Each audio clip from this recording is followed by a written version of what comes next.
ඉතින් මට කල්යාණ මිත්‍රයෙක් මුණ ගැහෙනවා මේ දලදා මාලිකාවෙන්. ඒ තමයි මයුර බණ්ඩාර. මයුර මට බොහෝ කල්යාණ මිත්‍ර උපකාර කරනවා. ඉතින් මයුරට දීර්ඝායුෂ පතනවා. මම එනකොට මගේ රියදුරු මහත්තුන්ට කිව්වා මේ මයුර මොනවා හරි දෙයකට මට කතා කළොත් ඒ පණිවිඩේ නොලහා කියන්න. ඇයි? හොඳ මිතුරු රැක ගන්න ඕන. ඒ නිසා ඔබ වහන්සේලාගේ සංඝ සමාජය ඇතුලේ හොඳ මිතුරු හදන්න. රංකොත් වේර හදලා පූජා කරන වෙලාවේ පරාක්‍රම බාහු රජතුමා මොකක්ද දන්නවද කිව්වේ? ඈ පොඩි හැමතුරනේ. පරාක්‍රම බාහු රජතුමා කියනවා මට යුද්ධ දිනුවට වඩා සතුටුයි කියනවා සංඝයා සමගි වුණ එකට. ඒ කාලේ රජවරු සංඝ සමාජයේ සතුට මේ සමගිය දැකලා කොච්චර සතුටු වෙලාද?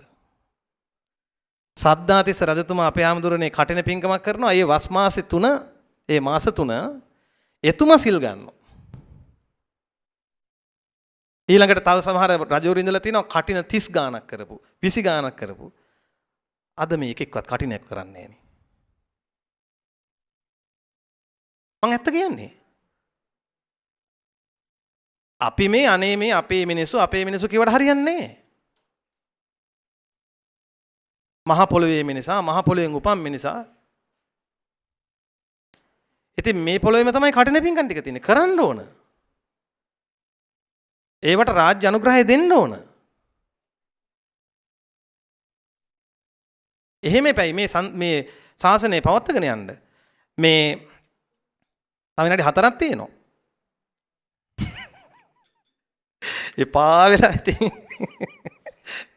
මේ මිනිහව නම් ආය අස්ගිරිය පැත්ත බලත්තක ගෙන්න ගන්න හොඳ නැහැ කියලා හිතනවද දන්නේ. අපේ ස්වාමීන් වහන්සේ මේ බුද්ධ ශාසනයට අයිති කොටස් දෙක කියන්න කිව්වොත් බුද්ධ ශාසනය කොටස් දෙකකින් කියන්න කිව්වොත් මොකක්ද? ධර්මයත් විනයත්.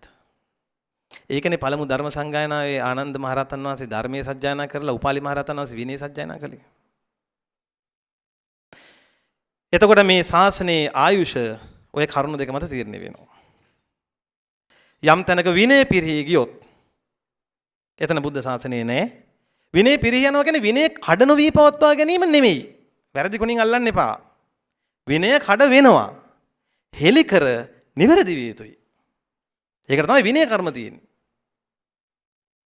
දැන් විනය කර්ම කරන්නේ මේ නිරාගමිකයෝ ටිකනේ. දැන් භික්ෂුන් වහන්සේලාගේ විනය කර්ම කරන්නේ අපේ රටේ නිරාගමිකයෝ ටික. පිටරට ඉන්නවා මම දැකලා තියෙනවා ස්වාමීනි ඔය නිරාගමික කියන පිරිස හරිය අහිංසකයි. පිළිගන්නකෝ වහන්සේලා හරියම අහිංසකයි. පල්ලියට යන්නෙත් නැහැ. දානයක් මානයක් දෙන්නෙත් නැහැ. ඔහේ ඉන්නවා පොඩි ෂොට් එකක් දාගන්න හැන්දෑවට. ඔහේ ඉන්නවා කාටවත් කරදරයක් නැහැ. බලන්න එපා මෙහි. අපේ රටේ නිරාගමිකයන් කියන්නේ බෞද්ධ විරෝධියෝ. ඒක මතක තියාගන්න. අපේ රටේ නිරාගමික කියලා පිරිසක් නැහැ. ඉන්නේ බෞද්ධ විරෝධියෝ. දැන් ඒ කාලෙත් හිටියා. දැන් අජිත කේශකම්බල, පූර්ණ කස්සප, පකුද ගච්ඡායන, සංජය බෙල්ලට්ටිපුත්ත ඔය විදිහට හිටියානේ මේ ෂට්ශාස්ත්‍රවරු. ඒ අයගේ තිබ්බා ඔය විෂන් එක සමහර අයගේ. උච්ඡේදවාදයේ තිබ්බා. එතකොට මේ ශාස්ත්‍රවාදය එහෙම ඊළඟට විභජ්‍යවාදය මම කියන්නේ මේ වාද පටලව ගන්න නැතුව දැන් අපේ සමහර ළමයි අපේ පන්ති වල මට චිට්ට වෙනවනේ හැමදෙනේ අපිට අපේ ළමයි වෙනවා සර් ඩයිනෝසරයෝ ගැන ඇයි බුද්ධ දේශනාවල නැත්තේ ඇත්තම අහනවා මගෙන් මං කියනවා එතකොට බුදුවරු වදාලේ වැදගත් දේ විතරයි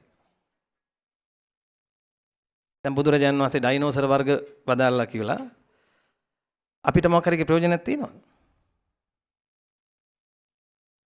බුදුරජාණන් වහන්සේ අනිකුත් සත්ව විශේෂ ගැන වදාරලා කියලා ඒකට ප්‍රයෝජන නැහැ. ඒක මේ සාමාන්‍ය කාම ලෝකයේ ගිහියන්ට කරන්න පුළුවන් දේවල්. ඒවල තමයි සූලගිස්ලා ඉන්නේ. ඒගොල්ලෝ කරන්න ඕනට බුදුවරු කරන්නේ නෑනේ. හැබැයි බුදුවරු වදාලා කන්ද පිරිත ආරක්ෂාවට. විරෝපක්ක, ඒරාපත, කන්නහා ගෞතමකේහිච තියනවා නේද එහෙම? විරූපක්කේහි මේ මෙත්තං මෙත්තං ඒරාපතේහි මේ චබ්බ්‍යාපුත්තේහි මේ මෙත්තං මෙත්තං කන්නහා ගෞතමකේහිච සර්පරාජ කුල 4 වදාලා අද ගමක ගිහියගෙන් ගිහිල්ලා අහන සර්පය කුල කීයක් ඉන්නවද කියලා ඒ නිසා ඔන්න මම බැහැලා යනවා බැහැලා යන්න කලින් ඔබ වහන්සේලාගෙන් වැදලා ඉල්ලනවා පන්සල වෙන්දේසි වලට විතරක් සීමා කරන්න එපා. පන්සල ස්ටේජ් ඩ්‍රාමා වලට විතරක් සීමා කරන්න එපා. පන්සල මියුසිකල් ෂෝ වලට විතරක් සීමා කරන්න එපා.